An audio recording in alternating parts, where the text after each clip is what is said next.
Hey, what's going on, guys? It's me, Train Man, and welcome to episode whatever this is of TRS. Today we build mountains.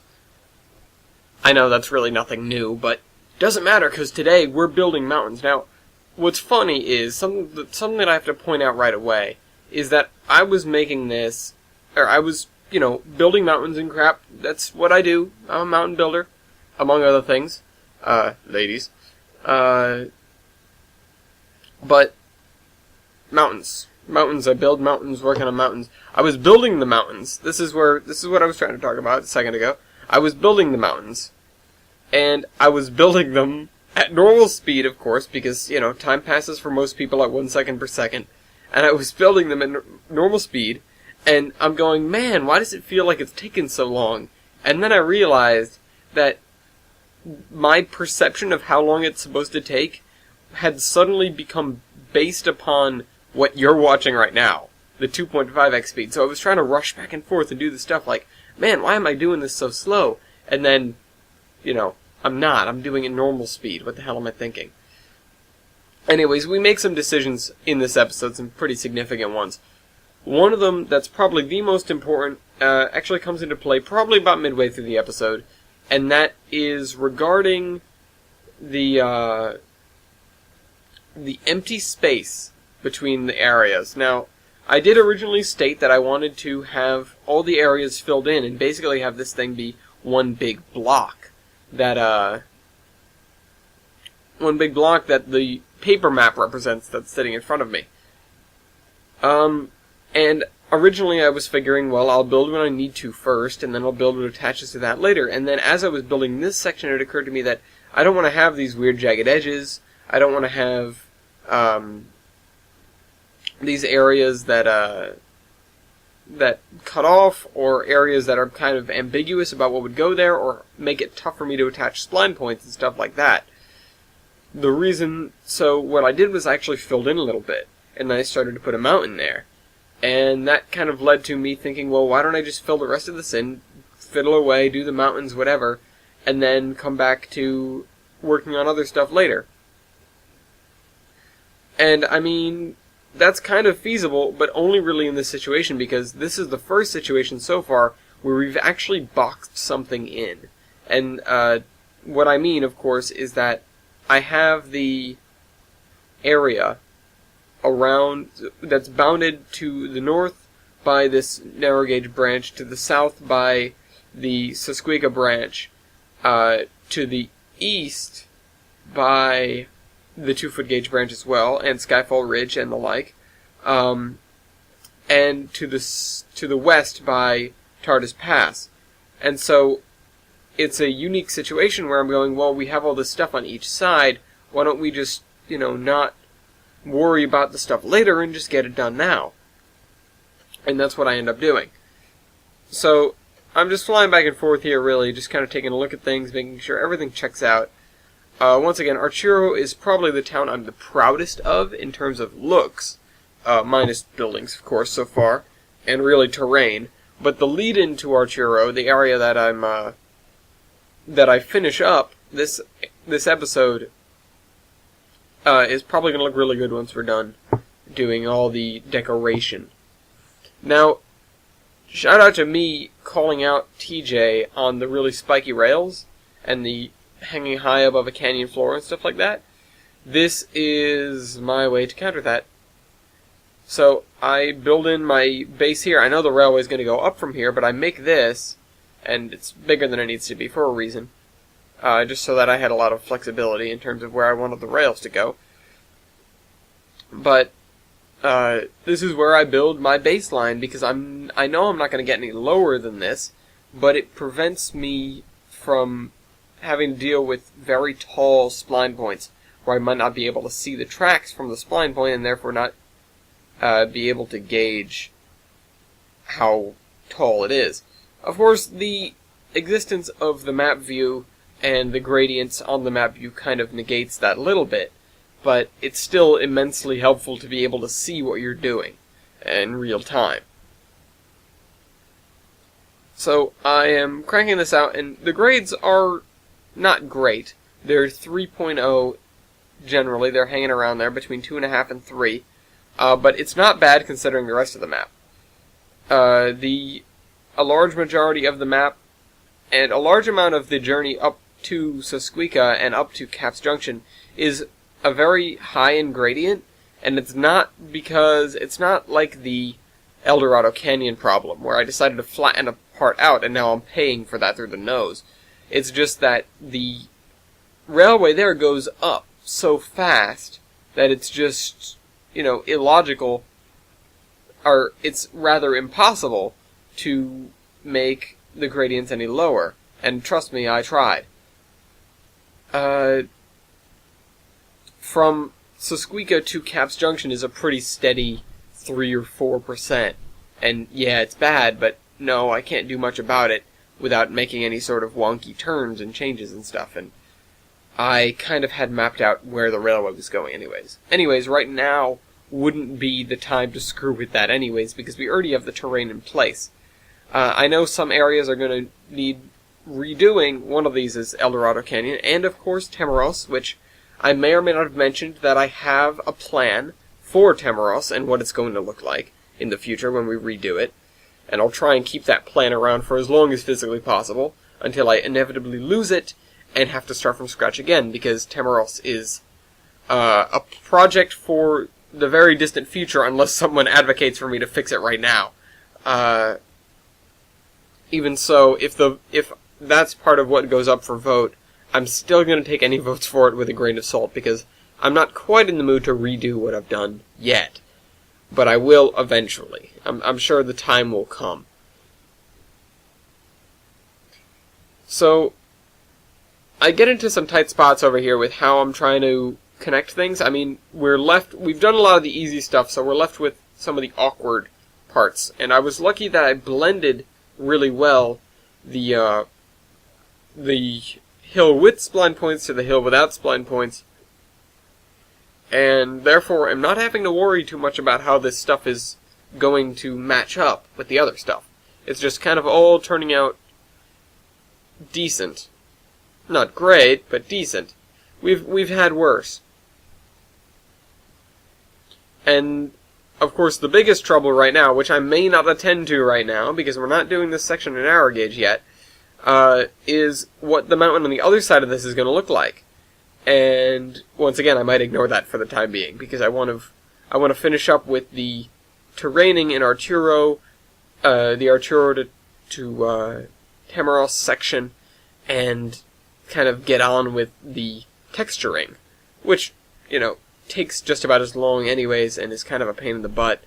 But I'm trying to do everything in phases, as you guys know, just kind of so that I don't get confused. The other problem areas that we have to look at once we're done with everything over here. Now, if you notice, I made that median a little bit too low.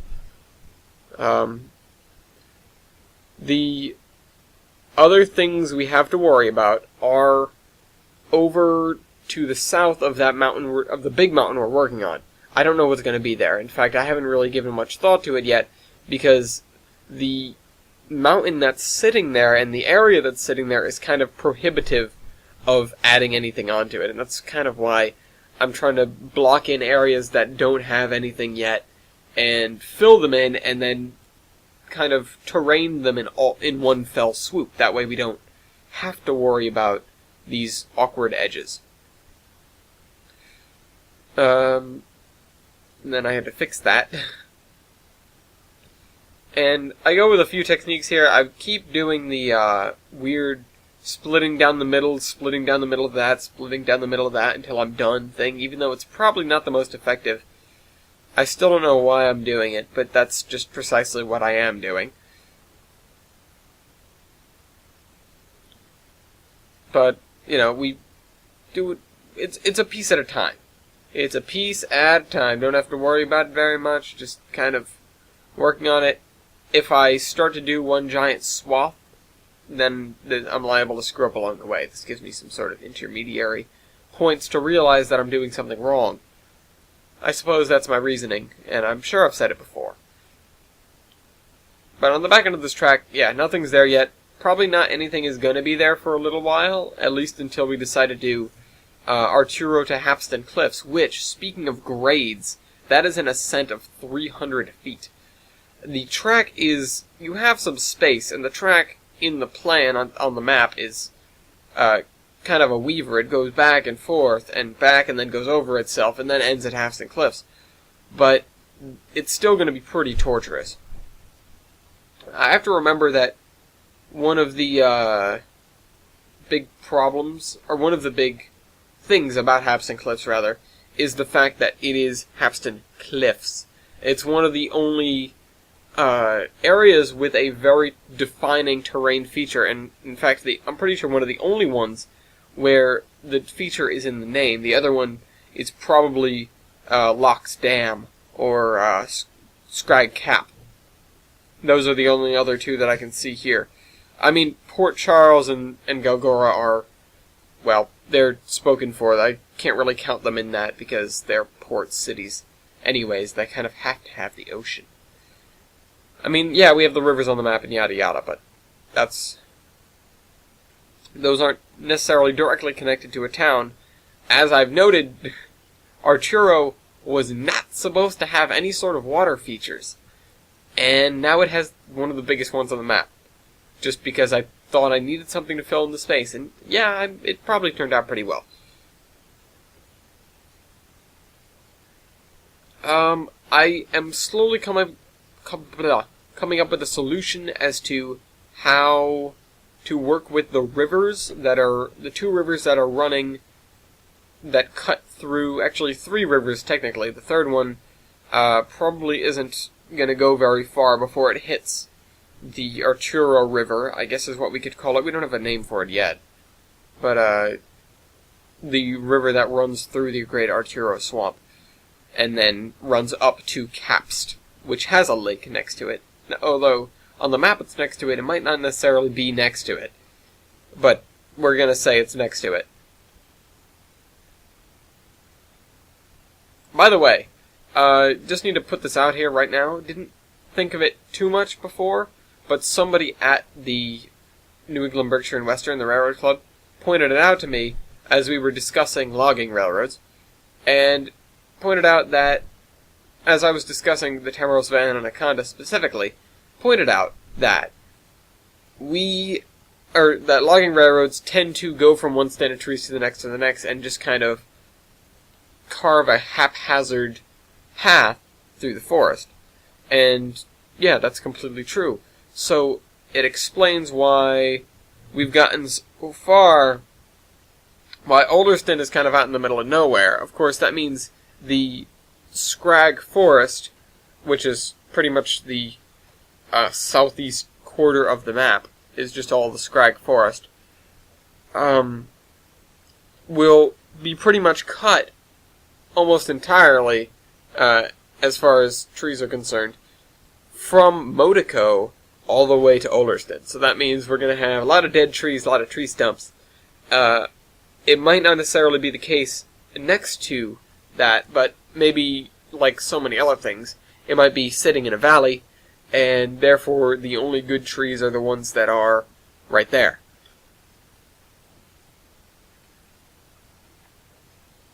Now, what I'm doing right now is actually something I was really kind of happy to work on. It's this quarter mountain that I never finished. Of course, because of the same reason that I'm not finishing the mountain that's sitting behind Arturo right now, because I didn't have anything to attach it to. And once again, I'm still with the problem that I may not have a lot of things to attach this to around the backside, but you know, that's the way it is. And we'll figure that out anyways, as you guys will see in a little bit. I don't think I did it yet. No, because I remember the moment I was sitting on top of that giant mountain right there that we don't have a name for.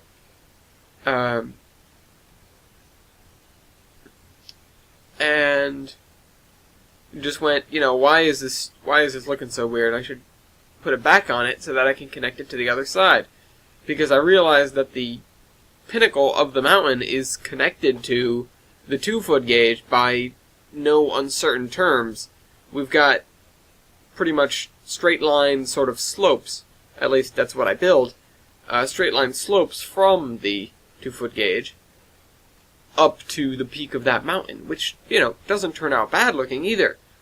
So it never really occurred to me that I could get this to work out that way, and thus would actually want to rain there.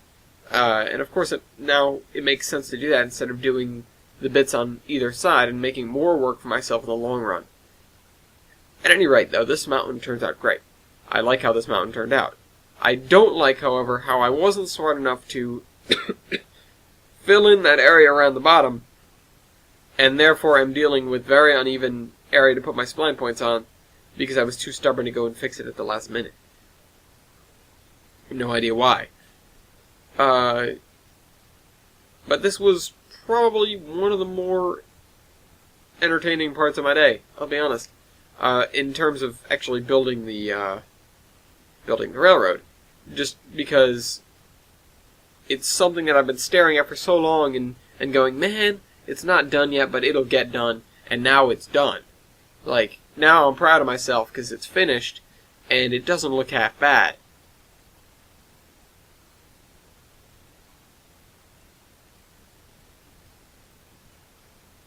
The rest of the area, though, isn't something that I've quite settled on. It's going to be flat and forested, most likely, but other than that, I really don't have much of a plan for it. And with the other giant mountain that's looming right on the other side, it's going to be a pretty sparse area in terms of forest. And it also means that, once again, it's going to run into a probably very visible edge. Not something I really want to deal with. Although, I've said many times in the past that I'm okay with it. My opinion's slowly turning now, especially that I'm releasing the thing. And I'm viewing all the imperfections in it and going, this isn't really great to release. At least it's an alpha. I'm not trying to release it as anything serious. It's, you guys wanted to play with this map. Here, play with the map. It's not done yet, but play with it. Once again, I'm interested in hearing your feedback. And other than fix the grades and fix Temeros, because those are two things that I know about.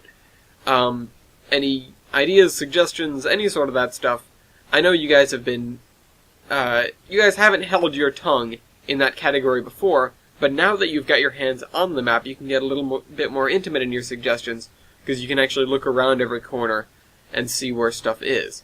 Unfortunately, I don't have a way to give you a copy of the paper map, which would be great, but I just don't have a way to do it. It's not a normal size piece of paper, therefore a scanner won't do it. And the photocopy machines here only do photocopies. I can't use them as a super scanner, as much as I'd like to. There's probably a way to figure it out, and in fact I probably have a friend or a friend of a friend or a friend of a friend of a friend somewhere on this damn campus that could get me a PDF version of this, foot and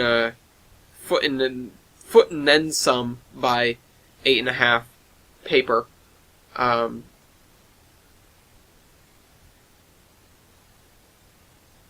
Or however big this sheet is. Yeah. I don't have a way to give this to you, unfortunately.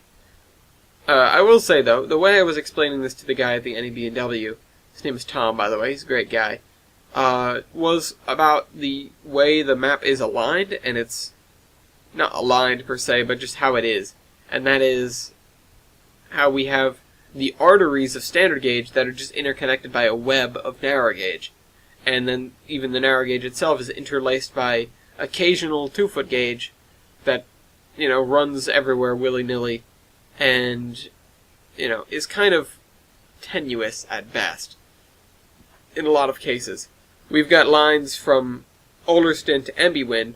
Ollerston is at 500, Embywin is at 300, and they're very close to one another in terms of in terms of how things go on this map. They are closer than Capst and Sesquica, just so that you guys can understand. Then I had a little dilemma. This is me figuring out the river problems. The river is going to cut behind a bank of mountains, run into the other one, and then dump into the swamp.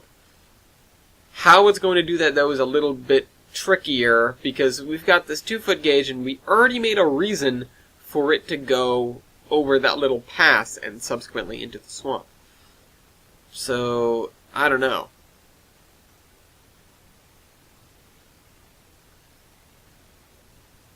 Now, once again with the basis of the spline and then connecting bits to it, and this is close to the time where I have the revelation of what am I going to do with that weird back end of the mountain that we got there.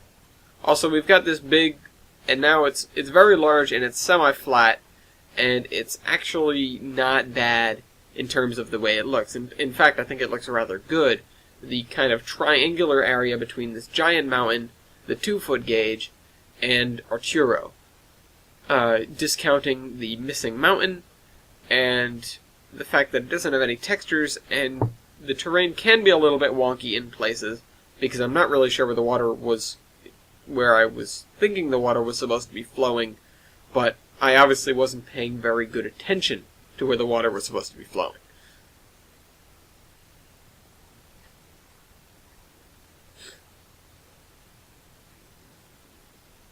And see, this is the moment where I make the decision and go, you know, why not? And I go, bop, bop, and suddenly we have 2 more giant squares to work with.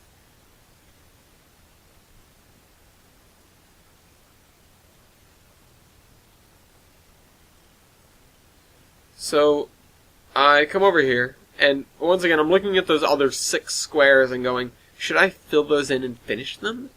I mean, as much as I want to, I'm not sure how much sense it makes. But, you know, I might have to, I might do it eventually anyways. The capsed junction to temeral section has probably the worst in terms of leeway, although it looks rather good throughout. If you look on the other side of the mountain, sides of those mountains, they're all gone. The temeral to Galgora branch is sort of that case, but it's not as bad, because the trouble with it is in El Dorado Canyon. And El Dorado Canyon is kind of the root of all evil right now in terms of bad grades, bad texturing, and, you know, kind of stupid ideas just in general. So this is my big, giant, cut mountain thing that stretches across a stupidly huge distance and really doesn't make a lot of sense. But then we've got that section right there where I went, oh god, what am I going to do with this? This big triangle, didn't care about. I could get that done pretty easily, even though I know it's going to look weird, but it's not going to look bad. We've just got this flat bit, and then it rises to a mountain. We're going to put trees there, more than likely. So we don't have to worry about it. But, very violently making that, and kind of filling in this area so that when I'm placing down spline points, I don't need to worry too much. And then I mitigate that completely by making a place specifically for me to put down spline points. And that is it, right there. Now, this is where the spline points get tricky, though. I spent way too much time deliberating over how to build this, realizing that that was crooked, making them sideways, and they were still sort of crooked, and then eventually coming back and going over certain spots twice or thrice over, or doing stuff like that. I had the idea that, you know, if I had done it, I would be professing it right now and saying, oh my god, look at me, I'm so awesome, I figured out another way to do things. Of course, it's just a natural evolution of the terrain tracks and multiple spline points and stuff, but the bit that popped into my head there was, if I made a matrix of terrain tracks, with all spline points meeting up and everything, if I straightened them all out, that would be different. Or if I cracked open all the spline points using the spline dividing tool, I don't really know what it's called, but I know what it does, then I wouldn't have to worry about it. I wouldn't have to worry about things being crooked. But the idea was that if I make a matrix of spline points where each one is dependent on the next one for its height data and its gradient data, then I wouldn't have to worry at all about, you know, ruining mountainsides by making them look all craggy. I'd just have stuff that's already basically redundant. Of course, the downside is it'd be a pain to set up a matrix like that. I would only do it in a case where I really don't know what it would take to do it right, and that I assume that it would take me far too long the other way, which would be just about never. So, the eventual fix for this was just to do it this way and kind of do some fine adjustment on stuff, and once again go over stuff multiple times in order to make sure that all of the bad bits were smoothed out.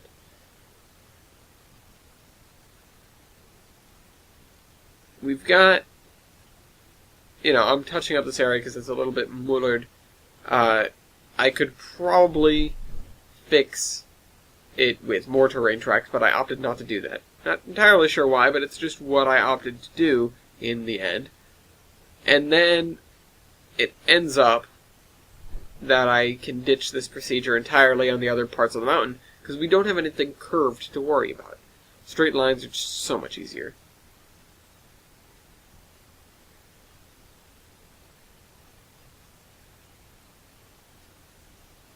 So this last bit is decently not crooked.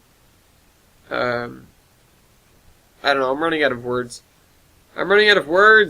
Okay, so, moving right along here. Once I'm done with this section, we're going to move on to the next section, and I won't have anything to talk about there either. But it doesn't matter, because you guys don't listen to me anyways. Grumble, grumble. Anyways, this part of the mountain is probably what turned out the best looking, because it's irregular. We've got this curve that doesn't affect the mountain's shape, actually, very much. We've just got flat panels on one side of it and flat panels on the other. But in the long run, it turned out to give the mountain some definition instead of just a pointy bulge, which is what quite a few mountains around here look like. Also, I like the fact that this mountain is kind of big. The other ones have been spread out, or not spread out, they've been the opposite of that. They've been small and pointy. And this one is bigger, and while it is still pointy, it's not very pointy.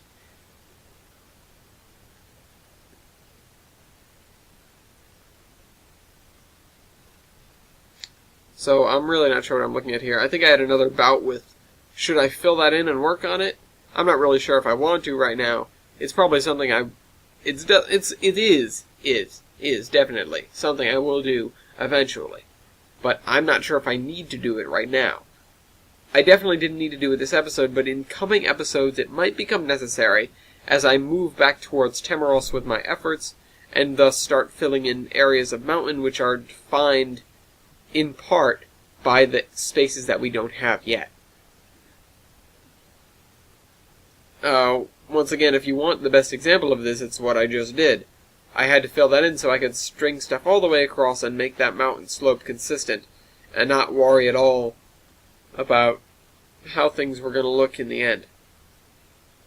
When I would have to do things, twice or 3 times in order to get the slope to be all there in the end.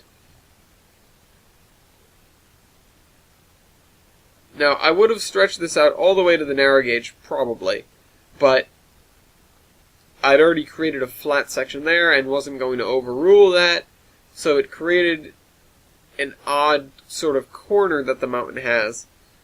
But, having the edge of a mountain follow the tracks all the time is going to get old. So you have to have it open up sometimes, and it will. Like the triangle by Arturo. We don't have a name for that yet. We probably should.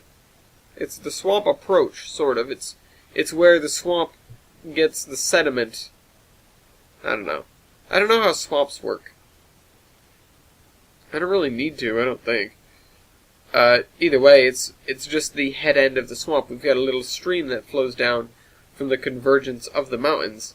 It kind of materializes there in the triangle and flows into the south end of the swamp.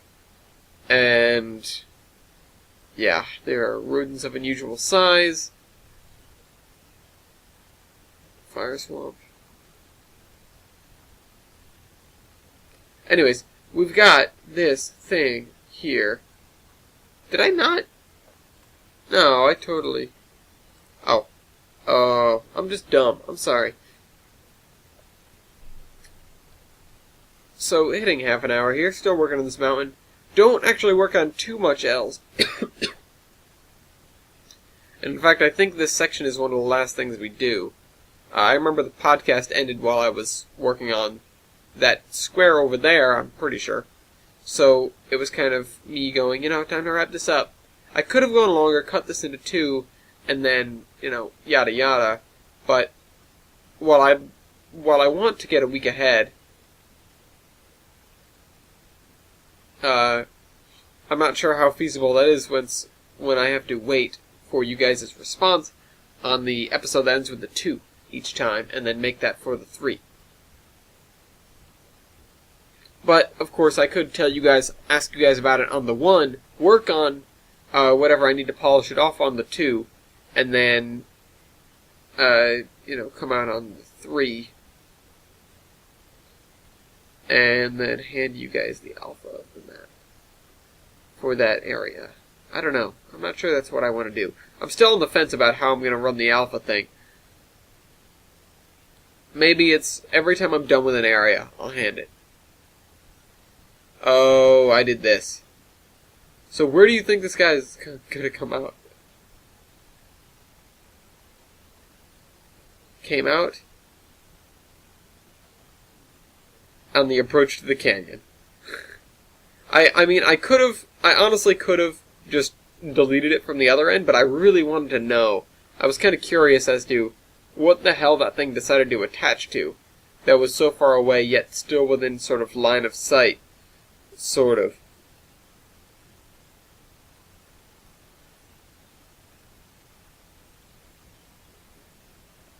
So, we've got this corner, and it's going to have some trees, going to have some foliage, and it's probably it for today. I mean, we've got a couple minutes of video left, but what is it? It's me building mountains. Today's mountain building day, and we'll get to some of the more important stuff in the future.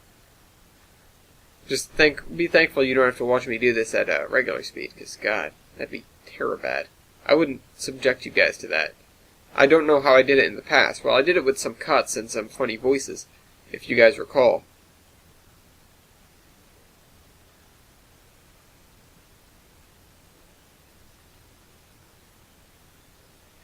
I like the ridge lines. They've come out rather well. Although I sort of try and flatten that one with a piece of track because, well, it needed to be flattened. It was kind of pointy. Gotta finish off this last curvature and box, and then I can get back to what I was doing, which is waiting for this thing to process so I can put it up. If you notice, this is going to probably come up late, and I apologize for that, but my excuse is Sunset Overdrive.